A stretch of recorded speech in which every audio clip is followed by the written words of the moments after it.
ouçamos a instrução da palavra do Senhor. Queremos convidar o nosso irmão presbítero Reginaldo para orar conosco, rogando a iluminação do Senhor sobre nossas vidas. Santo Deus e eterno Pai, louvado seja o teu nome. Para esse momento onde nós nos encontramos reunidos na tua casa, a Deus, com o propósito de estarmos adorando, prestando culto que somente a ti é devido. A Deus, nesse momento onde passaremos a ouvir a tua palavra, será lida e transmitida através do teu Senhor. Ó Pai, que o Senhor use segundo a tua vontade. Que o teu Santo Espírito, Deus, nos faça lembrar de tudo quanto o Senhor falou no coração, quando ainda se preparava. Ó Deus, que os nossos corações possam ser, ó Deus, como terra fértil, ó Deus, para receber a semente que é a tua palavra. Ó Deus, que essa venha crescer e frutificar em nossas vidas. Ó Deus, que possamos sair daqui, ó Deus, com os corações alegres, transbordando de alegria, ó Deus, porque aprendemos mais de ti. Fale conosco, ó Deus, porque precisamos ouvir a tua voz a todo instante. No nome de Jesus nós choramos. Amém. Palavra do Senhor registrada na primeira epístola de Paulo aos Coríntios, no capítulo 1, do versículo 18 ao versículo 31. Primeira epístola de Paulo, aos Coríntios, capítulo 1, do versículo 18 ao versículo 31.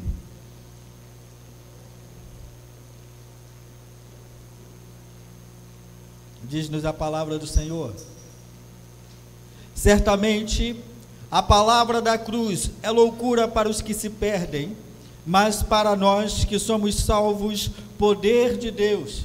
Pois está escrito: destruirei a sabedoria dos sábios e aniquilarei a inteligência dos instruídos. Onde está o sábio? Onde o escriba? Onde o inquiridor deste século? Porventura, não tornou Deus louca a sabedoria do mundo? Visto como na sabedoria de Deus o mundo não o conheceu por sua própria sabedoria, aprouve a Deus salvar os que creem pela loucura da pregação. Porque tanto os judeus pedem sinais, como os gregos buscam sabedoria. Mas nós pregamos a Cristo crucificado, escândalo para os judeus, loucura para os gentios. Mas para os que foram chamados, tanto judeus como gregos, pregamos a Cristo, poder de Deus e sabedoria de Deus, porque a loucura de Deus é mais sábia do que os homens, e a fraqueza de Deus é mais forte do que os homens. Irmãos, reparai na vossa vocação, visto que não foram chamados muitos sábios segundo a carne, nem muitos poderosos, nem muitos de nobre nascimento. Pelo contrário, Deus escolheu as coisas loucas do mundo para envergonhar os sábios, e escolheu as coisas fracas do mundo para envergonhar as fortes.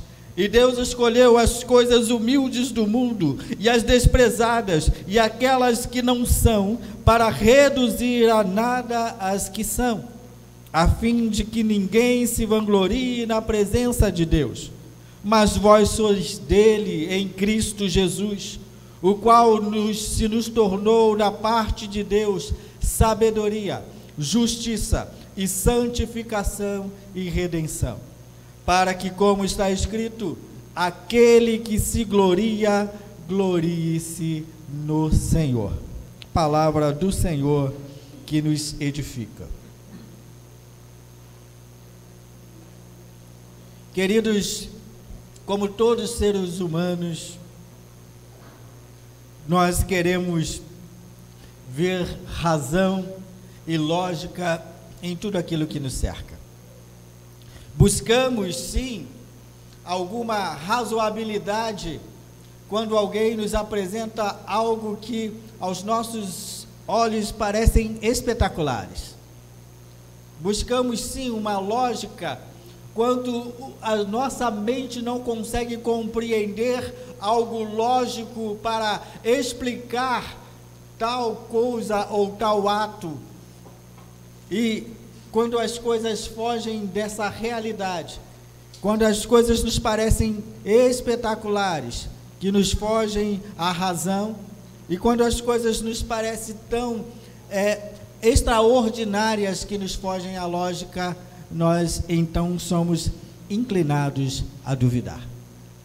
Dúvida cerceia o coração do ser humano, porque o homem não foi chamado, muitas vezes, para o exercício da fé. Uma fé que não exige falta de razão, mas a fé que é razoável em si mesmo, para que, na busca de entendermos a mensagem do Evangelho, não duvidemos de um Deus amoroso e poderoso, que apesar de estar invisível diante de nós, é tão real quanto o ar que respiramos. Quando olhamos a mensagem do Evangelho, a loucura da pregação e os seus efeitos, imaginamos o porquê muitos dos nossos templos estão vazios, porque viver a mensagem e a loucura da pregação não são ou não é para pessoas que buscam razoabilidade, uma razão, um motivo lógico para servir a Deus, para servir a Cristo. Se não formos imbuídos da fé, da mensagem salvadora que por meio do Espírito Santo nos traz a certeza de que Deus está cuidando, de que Deus nos acolheu em sua família, nenhuma lógica nos levará a essa conclusão. Queridos, por isso, o tema dessa mensagem é a loucura da pregação, como Paulo expõe diante dos coríntios, e os seus efeitos. Que efeito ela tem sobre o ser humano? Que efeito tem a pregação, a mensagem da cruz sobre aqueles a quem o Senhor escolheu para serem seus servos? E que efeito ela produz naqueles que se perdem? Paulo se encarrega de explicar logo no versículo 18, mostrando à igreja dos Coríntios que esta é a base para a salvação, e mesmo que ela não seja compreendida, ela cumpre o seu devido propósito. A mensagem da cruz, a palavra da cruz, ainda que pareça loucura, ainda que seja vista como loucura, ela cumpre os seus propósitos definidos, porque ela é loucura para os que se perdem. Mas ela também é para nós, os salvos, poder de Deus. Essa é a primeira exposição do apóstolo Paulo, mostrando uma igreja que está dividida em pelo menos 4 partidos doutrinários, mostrando que a mensagem da cruz e que a morte de cruz de Cristo não divide a igreja, une-nos em um só corpo, reunido em Cristo, que é cabeça e direcionador dos nossos atos. É loucura para os que se perdem. E quando pregamos o Evangelho, muitas vezes estamos preocupados, e já falei isso aqui algumas vezes, com os resultados práticos. Porque as pessoas não se convertem? Porque as pessoas, ao ouvirem a palavra do Senhor, não estão se convertendo? Queridos, não se preocupe, porque isso é papel do Espírito Santo. Você tem que ter fidelidade na sua pregação, e ainda que ela não tenha os resultados práticos da salvação daqueles que você tanto deseja, o Espírito Santo está se encarregando de cumprir a palavra, de que ela parece loucura para os que se perdem. Fatalmente ela estará apontando para esses que se perdem definitivamente na eternidade, os efeitos desta pregação, porque ninguém poderá se desculpar diante do justo juiz nos últimos dias, quando ele se manifestar em glória para buscar a sua igreja. O efeito da loucura da pregação para os que se perdem é a perdição. Ainda para nós, os salvos em Cristo. E esse texto é interessante porque no original ele tem uma uma tradução interessante, os salvos aqui, é uma ideia de aqueles que estamos sendo salvos, ou seja, ainda que estamos em processo.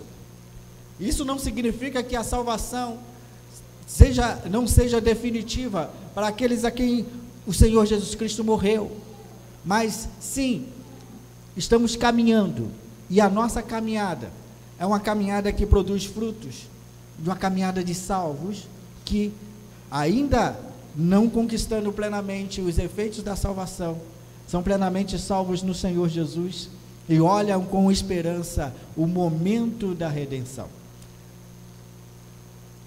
Não é à toa que o fato desse texto mostra palavras que trazem efeitos doutrinários sobre nossas vidas: sabedoria, justiça, santificação e redenção.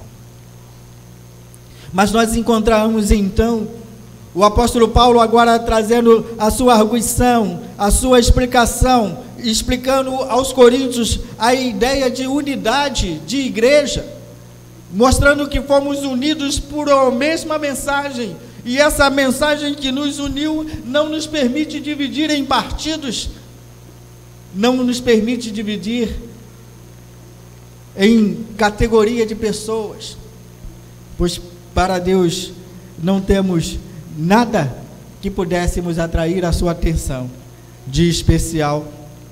E é assim que Paulo começa a dizer, está escrito, ele cita o profeta Isaías dizendo: destruirei a sabedoria dos sábios, aniquilarei a inteligência dos instruídos.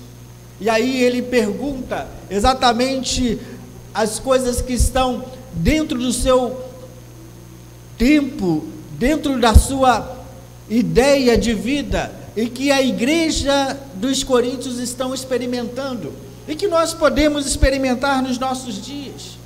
Quantos sábios segundo a carne? Onde está o sábio para justificar a pregação da cruz que salva tantas pessoas, que trazem restauração, que traz alegria e satisfação no Senhor, ainda que as pessoas nos taxem como louco de adorar um Deus invisível e de pregar uma cruz em que geralmente quem se rende à cruz é um covarde ou um criminoso?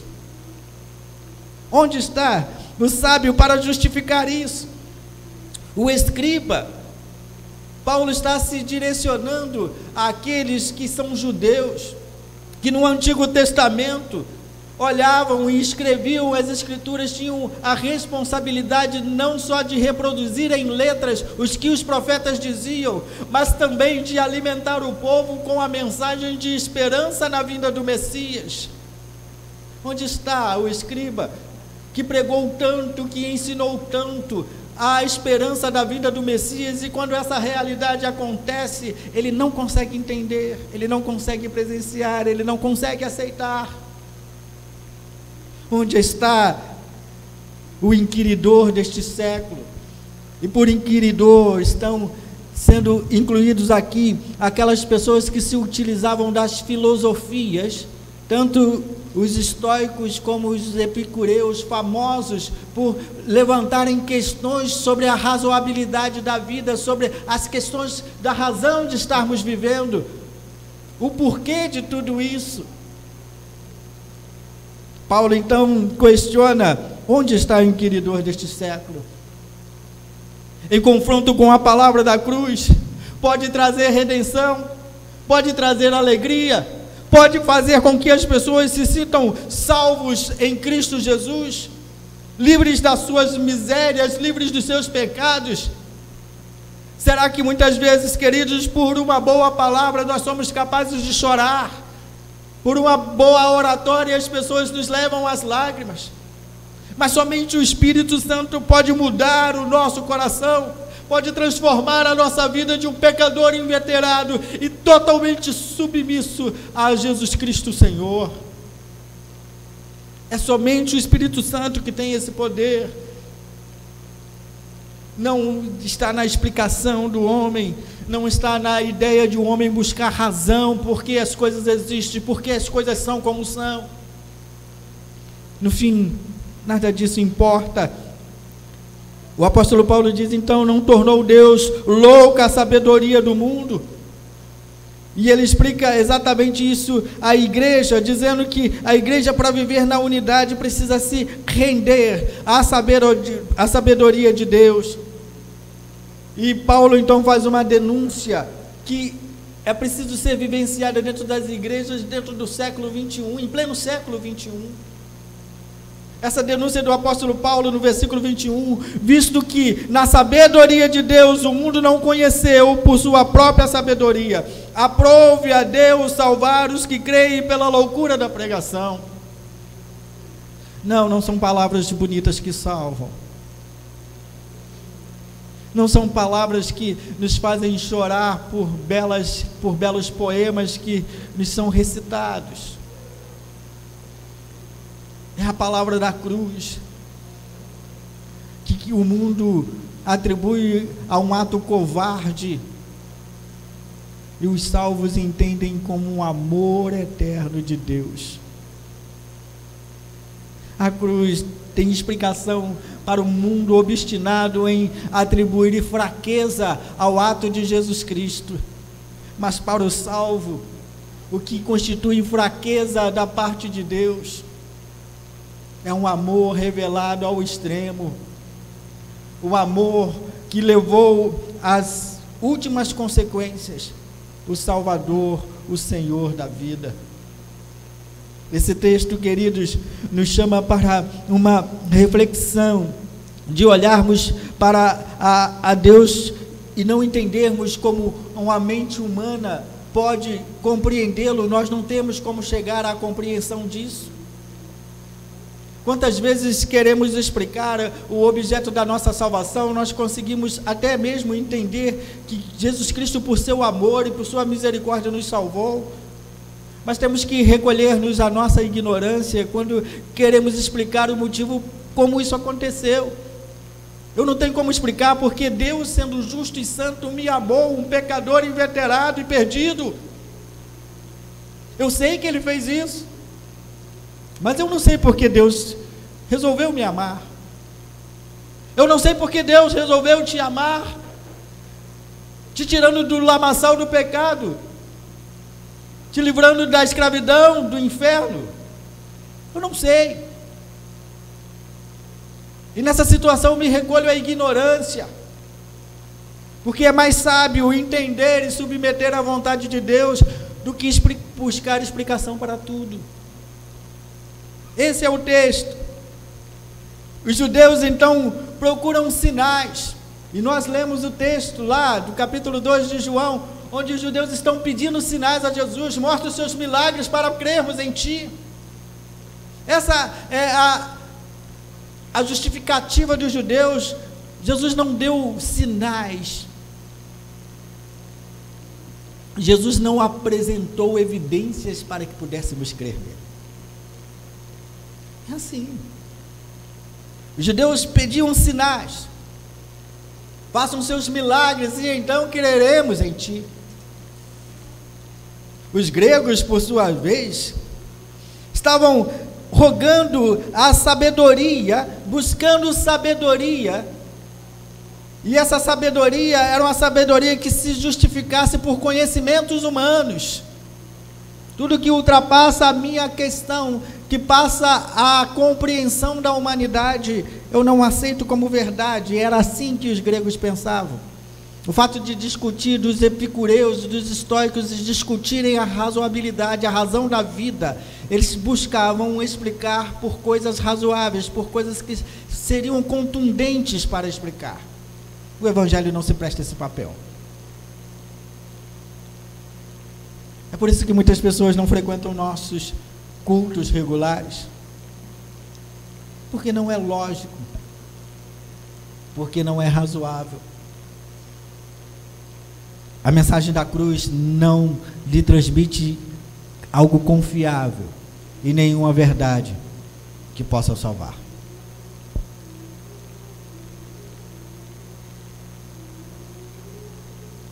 O apóstolo Paulo diz: olha, os judeus pedem sinais, e Jesus se negou a apresentar esses sinais. Os gregos buscam sabedoria. Mas nós pregamos a Cristo crucificado. E a cruz é esse instrumento de contenda, de dificuldade, de incompreensão para aqueles que se perdem. A cruz é esse instrumento que para o judeu se torna escândalo, porque um judeu acredita que quem morre na cruz, aquele que morria na cruz, era maldito de Deus, Deus o amaldiçoava até, ele era impedido que se falasse no nome de alguém, que citasse em memória de alguém que era crucificado para um judeu.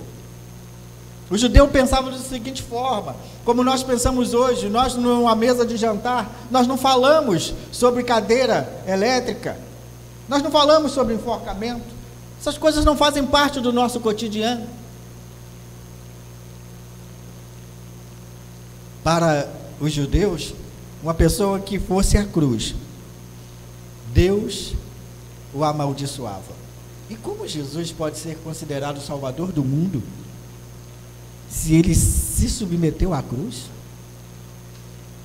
Para os gregos, uma sabedoria que não se justifica é loucura alguém buscar salvar o outro e se submeter à cruz. Não é razoável, não é lógico, não é prático, não é sábio.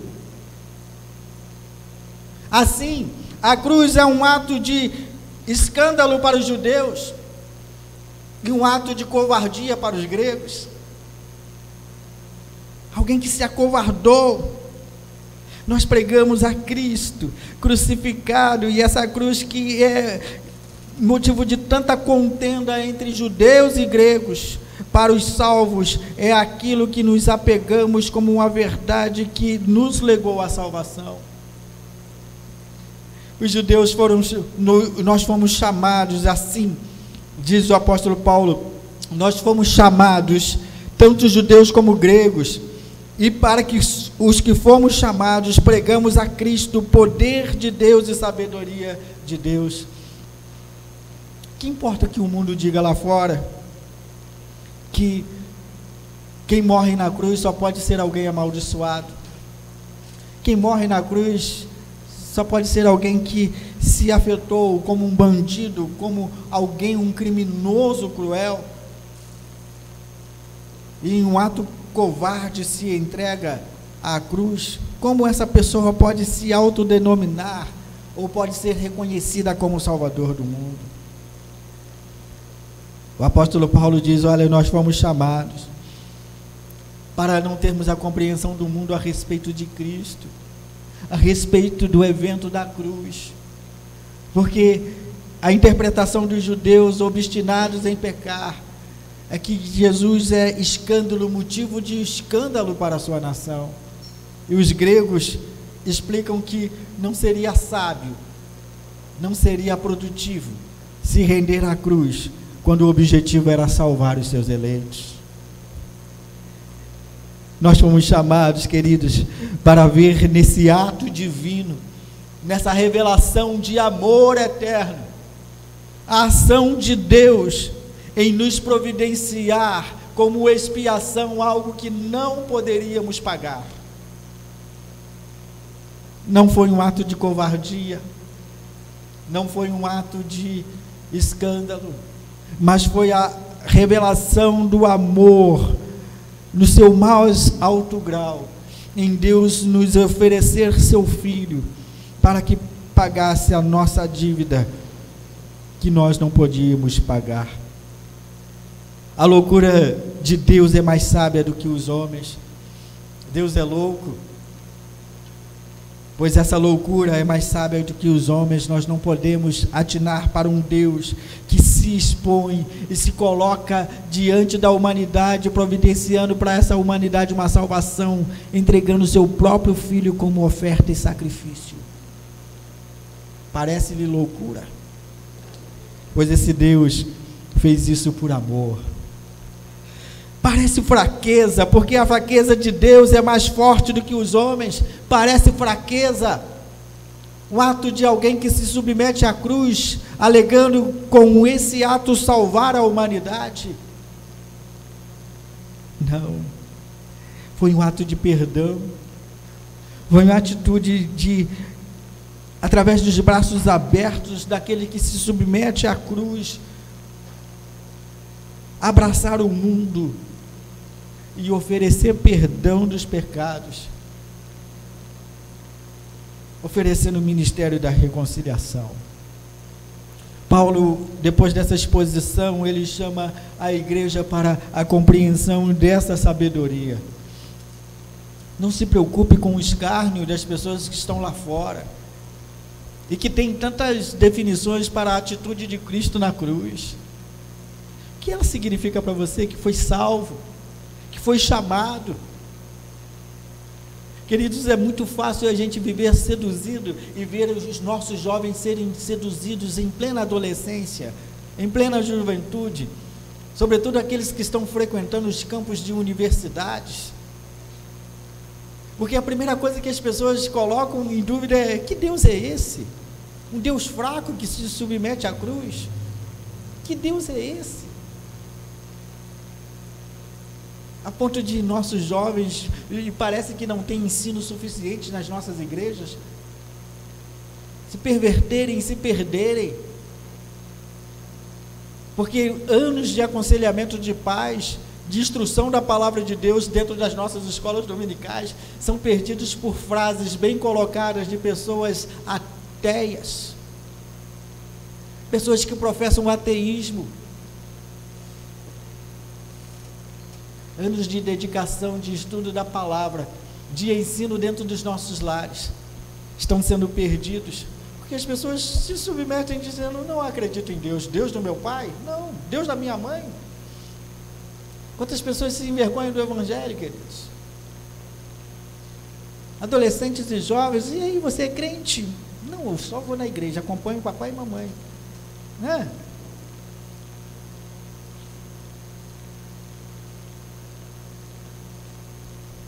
O chamado da vocação. E é assim que Paulo começa a dizer: irmãos, reparai na vossa vocação, visto que não foram chamados muitos sábios segundo a carne. E isso é interessante, queridos, que Paulo não está dizendo que não foram chamados os sábios, ele está dizendo que não foram chamados muitos sábios. E isso é uma evidência dentro da igreja dos Coríntios. Existiam grandes homens, pessoas de reconhecimento secular, de pessoas em grande grau de sabedoria e de reconhecimento humano. Existiam ali procuradores, pessoas no Império Romano sendo reconhecidas como pessoas grandes. Paulo não está fechando a porta da graça aos sábios, aos entendidos, não está fechando a porta da graça àqueles que têm bens, que são poderosos. Paulo está dizendo que raramente essas pessoas que declaram independência de Deus vão procurar os bancos da igreja para ouvir uma mensagem do pregador. Mas sim, existem pessoas, e na própria igreja dos Coríntios existiam pessoas nessa situação, pessoas com alto grau de instrução, pessoas muito sábias.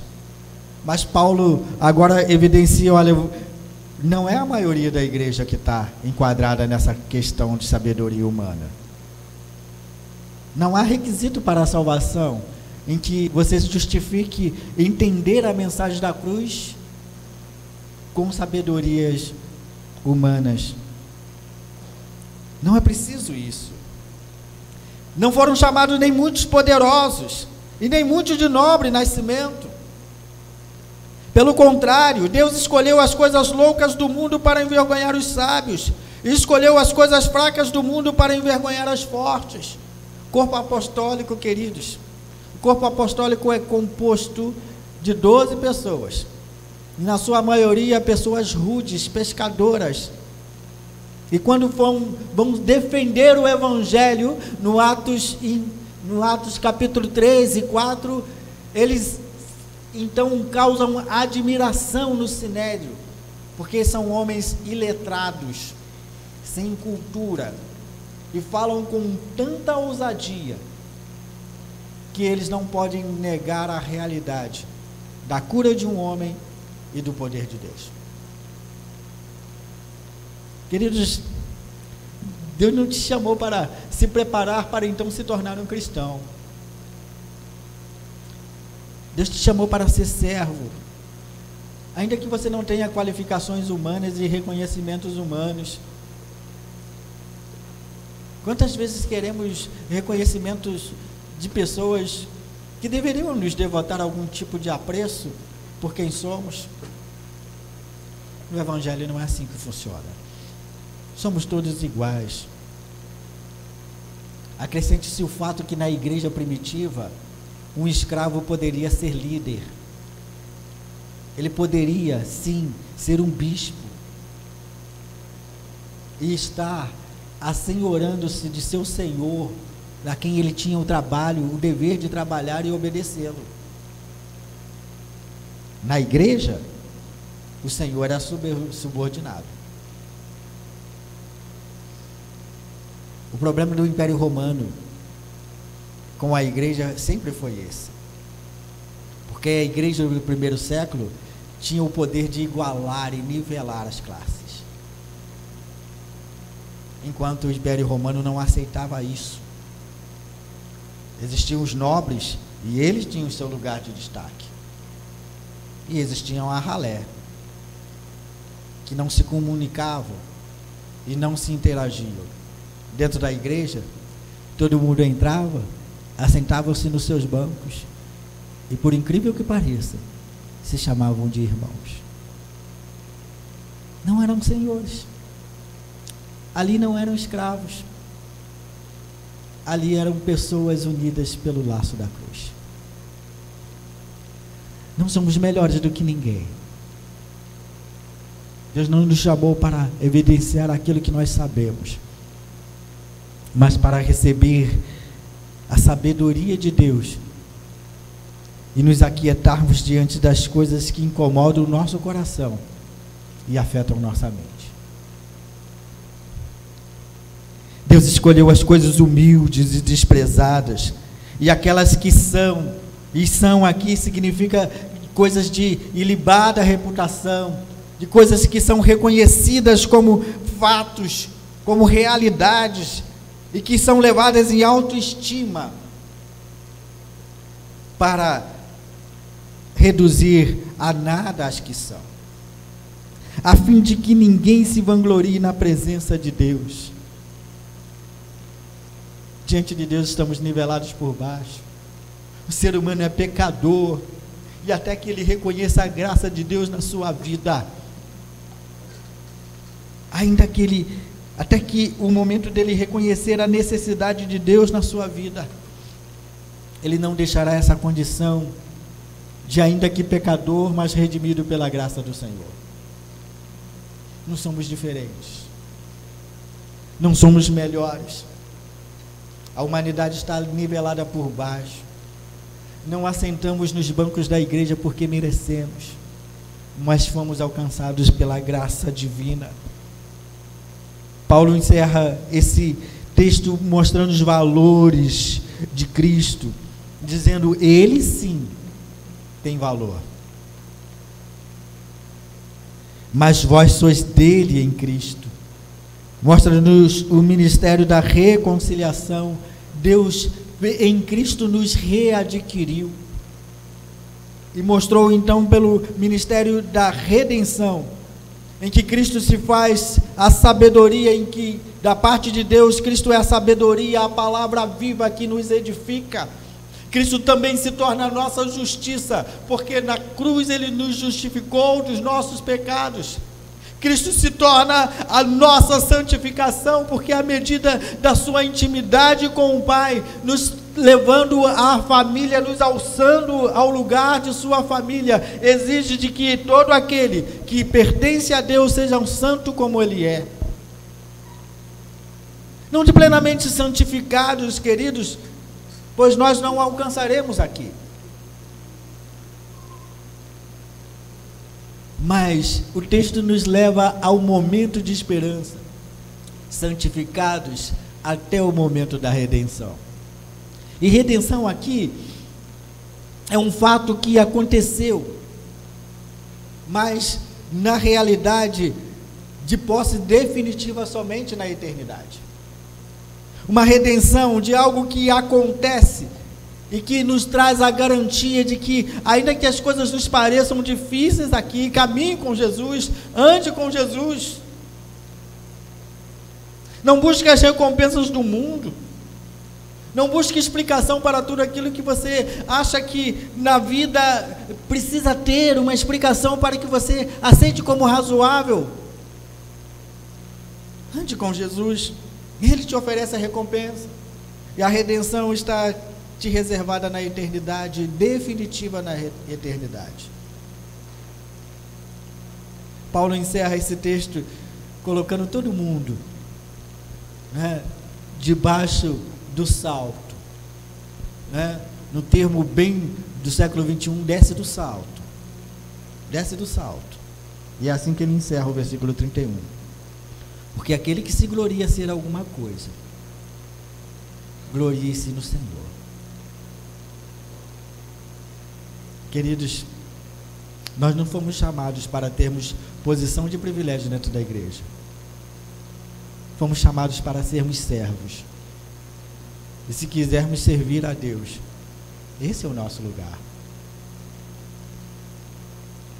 Não busque recompensas humanas, porque o homem, ele é capaz de dizer tudo aquilo que você quer ouvir, mas ele não tem poder de salvar a sua alma. Busque em Deus essa sabedoria, porque deixa eu te dizer uma coisa, Deus sempre vai te dizer aquilo que você precisa para mudar, mas além disso Ele tem poder para tirar a sua alma do inferno. Muitas vezes buscamos elogios, buscamos aplausos de pessoas que só podem nos dar isso. O que nós precisamos é nos aquietarmos diante da soberana mão de Deus, que nos corrige, que nos ensina, que nos coloca debaixo de uma unidade em que cada um de nós somos irmãos, unidos pelo mesmo laço, pelo mesmo instrumento, a cruz. E que no céu não terá gradação de classes e camadas sociais, mas estaremos ainda como servos diante do Rei dos Reis e Senhor dos Senhores. Que Deus nos abençoe.